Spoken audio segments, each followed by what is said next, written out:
Hey everybody, back out here in the west desert of Utah, making another video on safety strategies for business leaders and safety professionals, particularly new ones. So nice scenery out here today.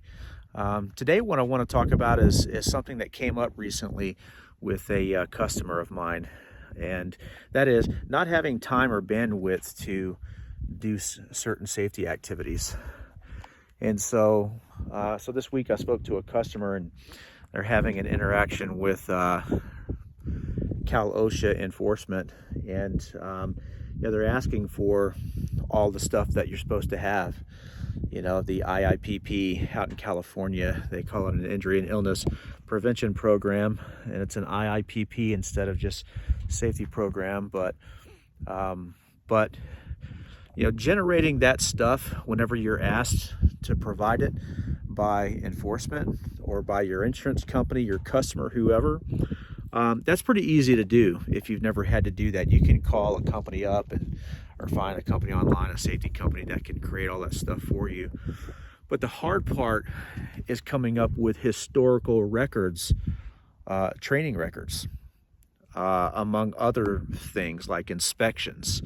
Sometimes when you get into it with enforcement, or if you have an interaction with them, or there's a report made on your business, they will want to see proof that you've been doing training and inspections or different activities in the past.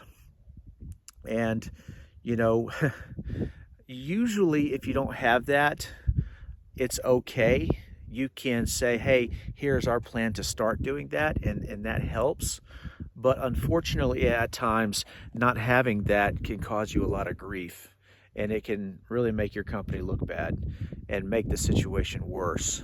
So, and that's the hard part. You can't just create historical records, training records, or inspection records without lying and falsifying records. And I mean, if you're bold enough to do that, I guess that's what some people do, but you could get into a lot more trouble doing that. So it's important to plan ahead. Even if you're small and you don't have a safety professional on staff, maybe you only have 5 or 10 or 20 people.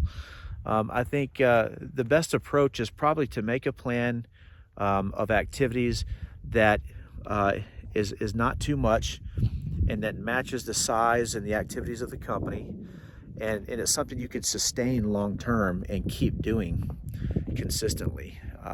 I think what happens a lot of times is you'll get with a safety person, and they'll dump a locker full of stuff on you, and you just can't keep up with it all. It's just not even reasonable. We're trying to check all the compliance boxes, but when you do that, you're creating 1 to 2 full-time jobs, 80 hours a week worth of work. So anyway, if you're confused about that, say something in the comments down below. I'd be curious to see if anybody else is having this problem out there.